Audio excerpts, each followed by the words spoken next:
राहुल गांधी पहुंचे हैं, जहां उन्होंने लोकसभा क्षेत्र के प्रत्याशी फूल सिंह बरैया के समर्थन में एक जनसभा को संबोधित किया है।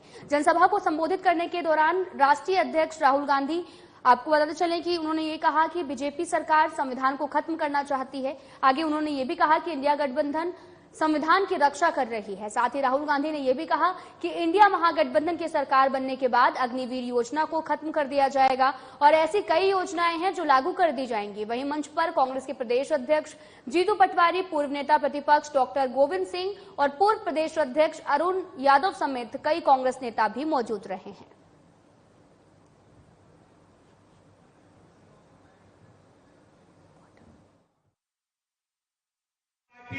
एक तरफ कांग्रेस पार्टी, इंडिया गठबंधन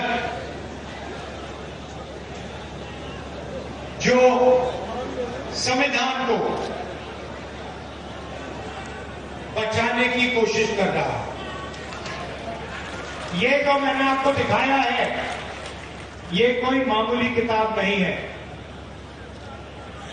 इस किताब के आने से पहले, आजादी से पहले, हिंदुस्तान के गरीबों के पास, दलितों के पास, आदिवासियों के पास, पिछड़ों के पास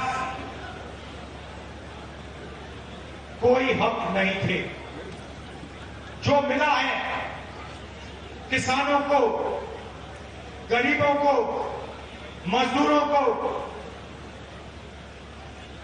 पिछड़ों को, दलितों को, आदिवासियों को, गरीब जनरल क्लास के लोगों को जो भी कुछ मिला है, इस किताब के कारण मिला है। और अब प्रधानमंत्री ने, अमित शाह ने और उनके अलग अलग एमपीज ने मन बना लिया है कि अगर वो चुनाव जीतेंगे तो वो इस किताब को फाड़ के फेंक देंगे। लड़ाई है भाइयों में। और मैं आपको ये कहने आया हूं कि जो भी देश में प्रगति हुई है,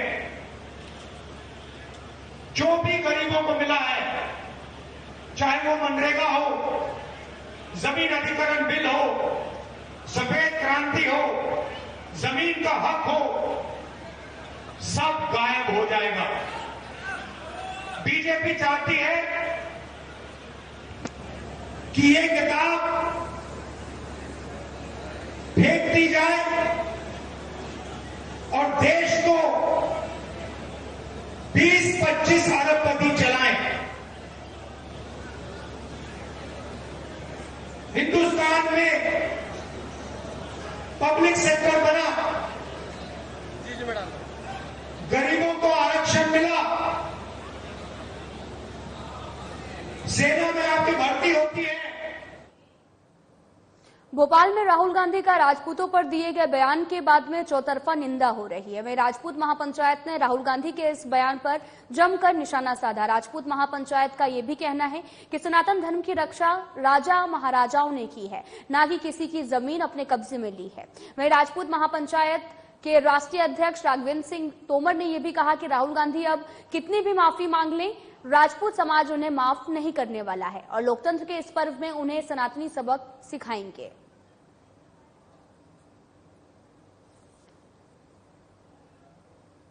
राहुल गांधी ने एक बड़ी सभा को संबोधित करते हुए क्या कहा कि भारत के राजा महाराजा गरीबों की जमीन छुड़ाते थे, कब्जा करते थे। कौन से राजा महाराजा? जो भगवान राम के, राजा रामचंद्र की परंपरा के वहां के वो। अरे क्या मूर्खों जैसी बात कर रहे हो। ये विषय मैं बिल्कुल नहीं लाना चाहता था, क्योंकि लोग इसको चुनावों से जोड़ेंगे, पार्टी से जोड़ेंगे, और राजपूतों के संगठन पार्टी विशेष से अपने आप को इस समय नहीं जोड़ना चाह रहे। लेकिन तुम जैसे लोग यदि ऐसे छींटाकसी करेंगे हमारे आदर्शों पर। गंगा सिंह ने गंग नहर बनवा दी पूरा रेगिस्तान पार करके। जसवंत सिंह जोधपुर वालों ने कराची तक रेलवे लाइन डलवा दी। किस गरीब की जमीनें घेरी रेगिस्तान में? कौन से किले बनाने के लिए गरीबों की जमीनें घेरी गई? लेकिन नहीं, तो मैं ना चाहते हुए भी बता रहा हूं कि ये चेतावनी मत समझिए इसको, ये तो सत्य है कि भारत का राजपूत समाज जिसने अपने किले, जमीनें सीलिंग में दे दी, भारत के निर्माण के लिए दे दी, अपने राज्य दे दिए, वो आपको इस चुनाव में 100% सबक सिखाने वाला है। क्योंकि ऐसे लोग यदि सत्ता में आ गए, जो पुरातन व्यवस्था है, सनातन व्यवस्था है, उसको ही खा जाने वाली बात करते हो तुम हमेशा। माफी, आप कितनी भी माफी मांगिएगा, माफ तो करने वाला है नहीं ये सनातन। फिलहाल यहां रुकते हैं एक छोटे से ब्रेक के लिए।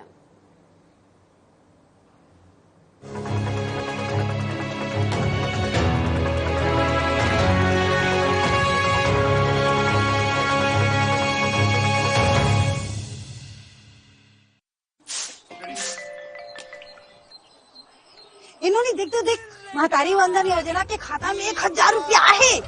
हाँ माँ, साल के 12,000 रुपए आते खाता माँ। तभी तो कही थो जेन बना है तेन तो सवारी, हम सबके वोट मोदी ला जाही। सही कहे, सही कहे।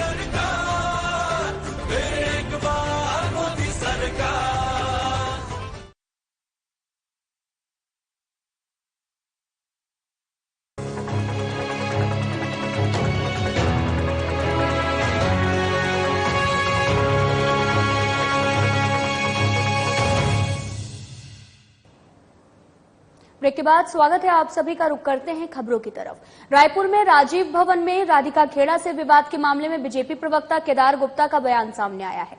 आपको बताते चले कि केदार गुप्ता ने कहा कि राधिका खेड़ा, आप केवल कांग्रेसियों से बच जाएं, बाकी छत्तीसगढ़ में आपको कुछ नहीं होगा। आगे उन्होंने ये भी कहा कि हम मोदी की गारंटी देते हैं कि आपको कुछ भी नहीं होगा। साथ ही उन्होंने ये भी कहा कि कांग्रेस महिलाओं का सम्मान नहीं कर रही है।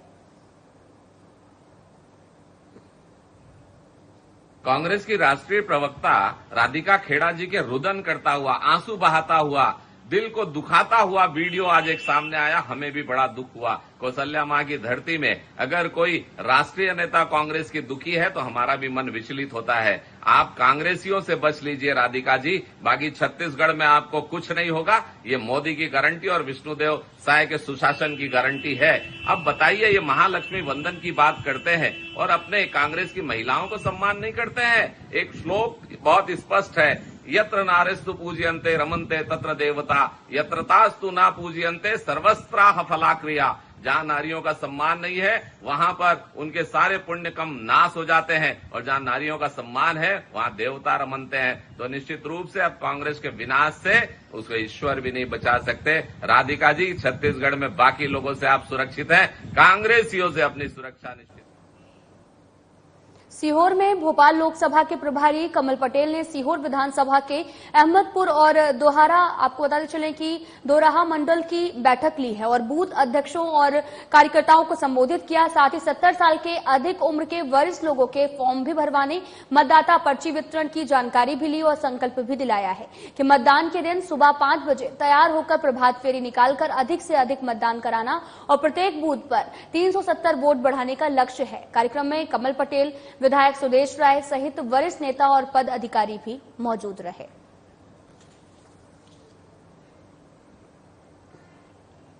आपको बताते चलें कि खबर सीहोर से है, जहां पर लोकसभा के प्रभारी कमल पटेल ने बैठक का आयोजन किया और साथ ही सीहोर विधानसभा के अहमदपुर और दोराहा मंडल की बैठक ली गई और बूथ अध्यक्ष कार्यकर्ताओं को संबोधित किया गया। साथ ही 70 साल से अधिक उम्र के वरिष्ठ लोगों के फॉर्म भरवाने, मतदाता पर्ची वितरण की जानकारी ली, संकल्प भी दिलाया। मतदान के दिन सुबह 5 बजे तैयार होकर प्रभात फेरी निकालकर अधिक से अधिक मतदान कराना, प्रत्येक बूथ पर 370 वोट बढ़ाने का भी लक्ष्य दिया गया। साथ ही कार्यक्रम में कमल पटेल और साथ ही विधायक सुदेश राय सहित वरिष्ठ नेता और पद अधिकारी भी मौके पर मौजूद रहे हैं।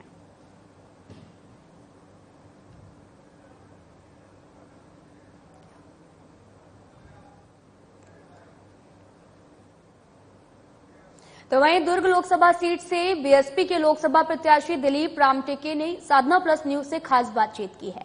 आपको बताते चले कि उन्होंने कई मुद्दों को लेकर जनता के बीच बातचीत की और जनता से ज्यादा वोट करने की अपील भी की है। इस दौरान उन्होंने क्या कुछ कहा है, आपको सुनाते हैं।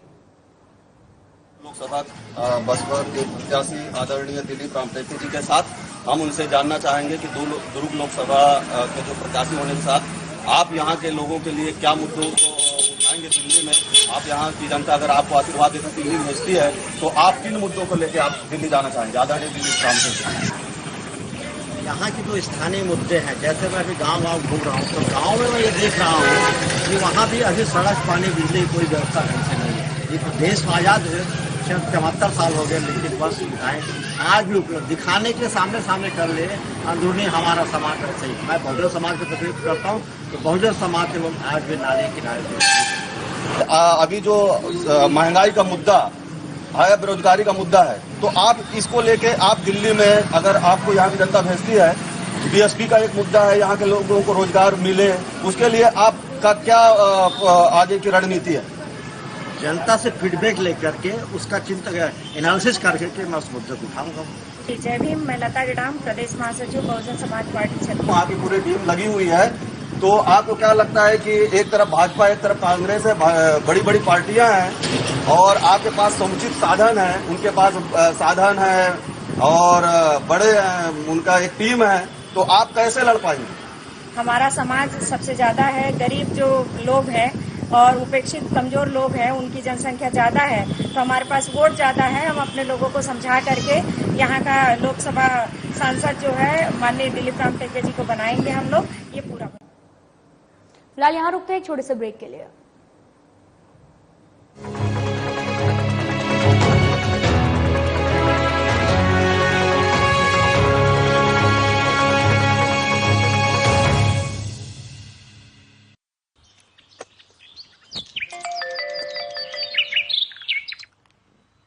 देख देख बाबू, हमारे खाता में बचत के अंतरराष्ट्रीय आय है। हाँ बेटा, पूरा प्रदेश में सरकार है 44,000 करोड़ किसान मन ला दे और सब ले ज्यादा पूरा देश में धान की कीमत घलो देवा थे। अबे तो सब कथे बाबू, जेन बनाए हैं तेने सवारी, हम सब के वोट मोदी ला जाही। जेन बनाए हैं तेने सवार ही, हम सब के वोट मोदी ला जाही।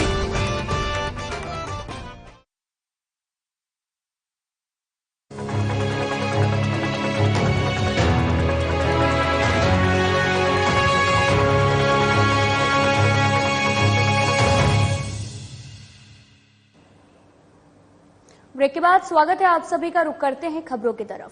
जबलपुर में हिंदी में हिंदू धर्म सेना ने ज्ञापन सौंपा है, जिसमें कलाकार अयाज खान को गिरफ्तार करने की भी मांग की गई है। हिंदू धर्म सेना के कार्यकर्ताओं का आरोप है कि अयाज खान आरएसएस पर टिप्पणी की थी और उसने भड़काने का भी काम किया था और ऐसे में उसके खिलाफ एफआईआर करके जबलपुर लाना चाहिए। हिंदू धर्म सेना किसी भी तरह के विधर्मियों के द्वारा की गई टिप्पणी को बर्दाश्त नहीं करेगी।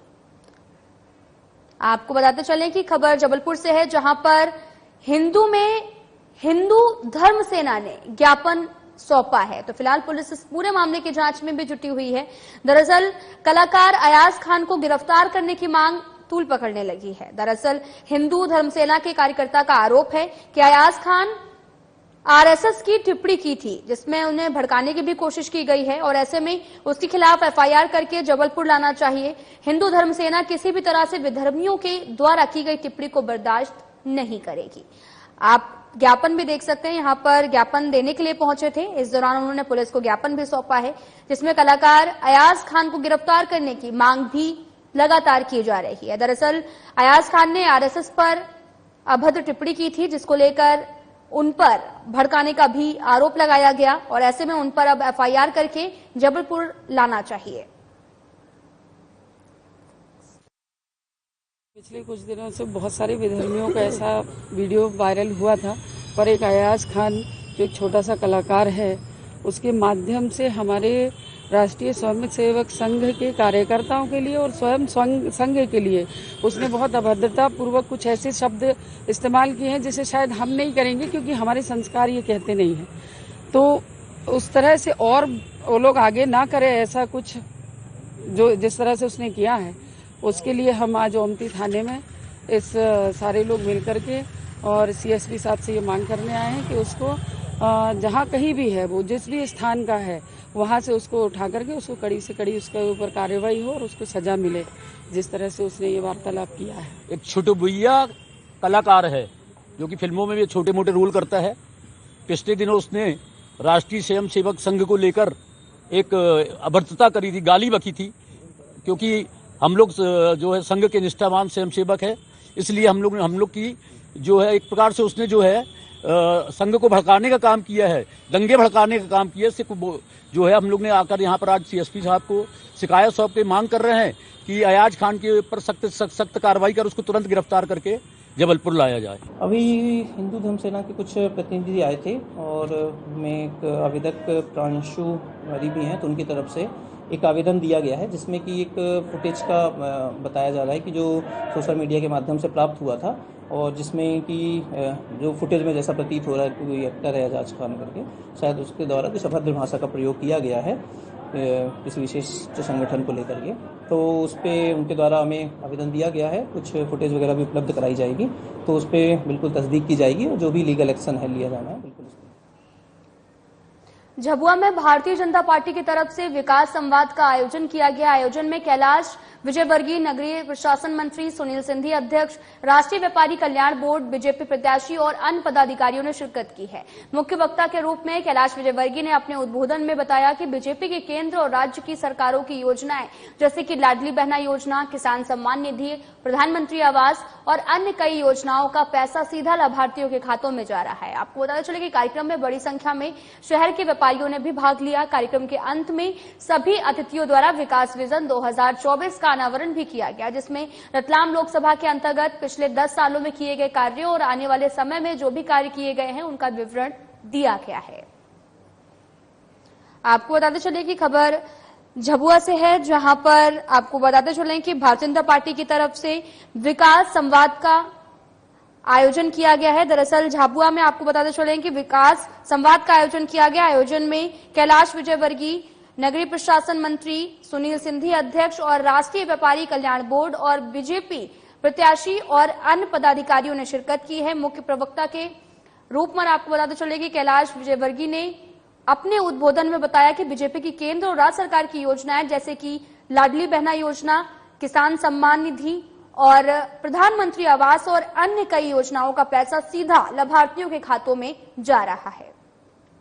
तो वहीं कार्यक्रम में भी बड़ी संख्या में शहर के व्यापारियों ने हिस्सा लिया है और कार्यक्रम के अंत में सभी अतिथियों द्वारा विकास विजन 2024 का अनावरण भी किया गया। आप तस्वीरें देख सकते हैं जो कि झाबुआ से हैं, जहां पर बड़ी संख्या में शहर के व्यापारियों ने यहां पर हिस्सा लिया और बड़ी तादाद में लोग भी यहां पर पहुंचे थे, जिसमें रतलाम लोकसभा के अंतर्गत पिछले 10 सालों में किए गए कार्य और आने वाले समय में जो भी कार्य हैं उनका भी विवरण विकास संवाद के जरिए दिया गया है।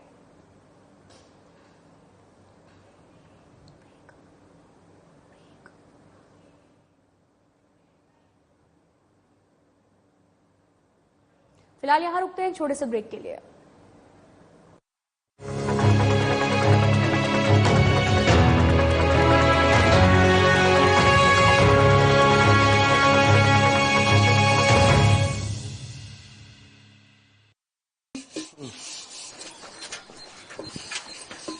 सुना था हमार प्रधानमंत्री आवास के स्वीकृति मिल गए। हमारे देश से 18 लाख गरीब परिवार ला पक्का मकान मिलने वाला है। उतमिल नहीं रीस जेन बनाए हैं तेने तो सवारी, हम सबके वोट मोदी ला जाही।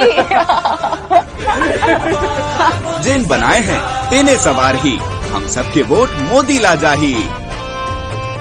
गरीब के हक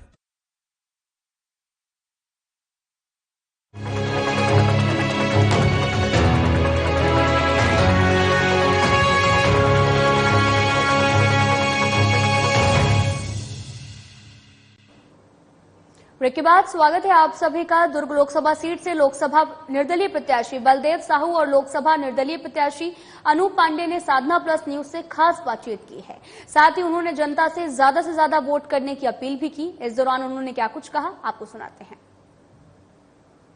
प्रत्याशी निर्दलीय प्रत्याशी बलदेव साहू जी हैं जी। अपना दुर्ग लोकसभा में 9 विधानसभा आते हैं सर, जिसमें साजा, बेमेतरा, नवागढ़, अहिवारा, उधर का बेमेतरा जिले का 3 है सर और दुर्ग जिले का 6 विधानसभा है। मेरा जो चुनाव जो है सर, मेरा जो पैतृक जो गाँव जो आता है साजा था सर, और साजा बेमेतरा जो जिला में है सर, उसमें 3 विधानसभा है जहाँ मेरा पैतृक संबंध है। मेरे पूरा रिश्तेदार लोग रहते हैं, मेरा सामाजिक अच्छा पकड़ है और विभिन्न समाज के लोगों से मेरा दिल से रिश्ता है। और मैं जो चुनाव जो लड़ रहा हूँ सर, उन्हीं की बदौलत और उन्हीं के आशीर्वाद से जनता की आवाज़ से चुनाव लड़ रहा हूँ। जनता का कहना है सर कि हम लोग जो चुन के जो प्रतिनिधि चुन के भेजते हैं, उन लोग सर जितने तक के तो बड़ी बड़ी घोषणाएं की जाती है कि हम आएंगे तो बेरोजगारी दूर कर देंगे, हम आएंगे तो विकास को अच्छे चरण पर ले जाएंगे, महिलाओं का उत्थान करेंगे, युवकों के लिए काम करेंगे। सारी सर ढोकसलेबाजी किया जाता है सर राष्ट्रीय पार्टी के द्वारा। हकीकत ये है सर कि जब जनता जितना विश्वास के साथ उनको चुन के भेजा जाते हैं, है ना सर, और चुनाव हो जाने के बाद जनता मतलब भूल जाते जनता। तो जनताओं को कहना है कि आज तक ऐसा कोई नेता नहीं है जो जनता के दुख दर्द को समझे। आज महंगाई सर देखिए आप चरम सीमा पर पहुंच गया, लेकिन आम जनता कहाँ अपनी व्यवस्था करे सर, उनके लिए कुछ व्यवस्था करे ना सर। ये हमारा मतलब मांग है और जनता की मांग है सर, मेरी मांग नहीं है, जनता की मांग है कि भाई हम गरीब लोगों का भी जीवन बसर कैसा चल रहा है, उनका भी घर जाके देखिए। आप दिन के दिन महंगाई बढ़ाते जाओगे तो आम आदमी का जीवन तो बदतर से बदतर होता है सर। होल्डिंग में, पेपरों में, न्यूज चैनल में इतना सारा दिया जाता है कि हम गरीबों के लिए ये कर रहे हैं, किसानों के लिए ये कर रहे हैं, महिलाओं के लिए लेकिन वास्तव में जब धरातल में जाके देखोगे सर तो वहाँ काम नहीं हो पाता सर। खाली पेपरों में और टेलीविजन में हम देखते हैं सर। जैसे कि आपको बता दें, छोटा सा उदाहरण सर, सेंट्रल गवर्नमेंट का नियम है मोदी जी का कि भाई हम किसानों की आय डबल करेंगे बोले सर। आज डबल नहीं हुआ सर, उनकी आय तो घट गया है, बल्कि खाद बीज और दवाई का रेट डबल अवश्य हो गया सर।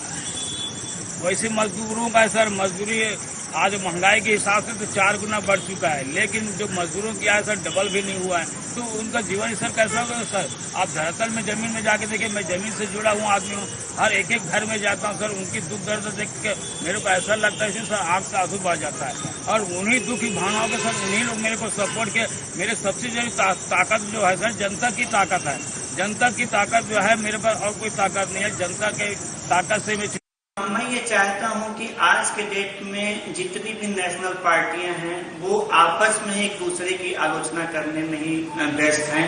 उनको आम जनता से विशेष कुछ जो है उनके लिए वो लोग नहीं कर पा रहे हैं, जिससे हम ये चाहते हैं कि इसीलिए हम निर्दलीय चुनाव लड़ रहे हैं शुरू से ही। जब से हम 2018 में विधानसभा भी लड़े, 2019 में लोकसभा लड़े, फिर 2023 में विधानसभा लड़े, फिर अभी हम लोकसभा लड़ रहे हैं। इसके पीछे हमारा मेन उद्देश्य ये है कि आज के डेट में जो ये चल रहा है नशीली पदार्थों का जो लोग सेवन बहुत ज्यादा कर रहे हैं, इससे हमारी आने वाली युवा पीढ़ी जो है काफी जो है डिस्टर्बेंस पैदा हो रही है, पारिवारिक भी कला इसके कारण पैदा हो रही है। साथ ही साथ जो है जो बेरोजगारी इतनी ज्यादा बढ़ती जा रही है, जिससे लोगों को आय का जरिया नहीं बन पा रहा है। तो इन सब चीजों पर जितनी भी नेशनल पार्टियां हैं फोकस नहीं कर रही हैं, इसके बजाय वो अपने ही एक दूसरे की आलोचना करने में लगी हुई हैं। हम ये चाहते हैं कि जनता को उसको उसका हक मिले, उसको न्याय मिले प्रॉपर, जिससे कि हर घर जो है।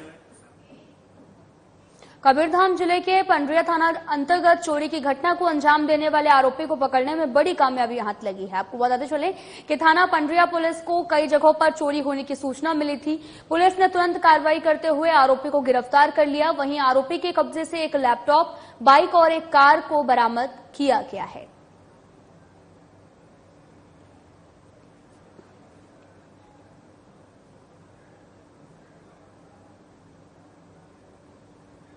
फिलहाल इस वीडियो में इतना ही। जाते जाते एक नजर डालते हैं सुर्खियों पर। भिंड पहुंचे पूर्व राष्ट्रीय अध्यक्ष राहुल गांधी। राहुल गांधी ने कांग्रेस प्रत्याशी के समर्थन में जनसभा को किया संबोधित। बीजेपी पर जमकर साधा निशाना। भोपाल में राजपूतों पर दिए गए राहुल गांधी के बयान की निंदा। राष्ट्रीय अध्यक्ष राजपूत महापंचायत राघवेंद्र सिंह तोमर ने किया पलटवार। कहा राहुल गांधी को माफ नहीं करेगा समाज। सीहोर में लोकसभा के प्रभारी कमल पटेल ने की बैठक। बूथ अध्यक्षों और कार्यकर्ताओं को किया संबोधित। प्रत्येक बूथ पर 370 वोट बढ़ाने का दिया लक्ष्य। जबलपुर में हिंदू धर्म सेना ने सौंपा ज्ञापन। कलाकार अयाज खान पर लगाया आरोप। अयाज खान को गिरफ्तार करने की मांग। झाबुआ में बीजेपी ने किया विकास संवाद का आयोजन। बड़ी संख्या में शहर के व्यापारियों ने लिया भाग। सभी अतिथियों ने विकास विजन का किया अनावरण।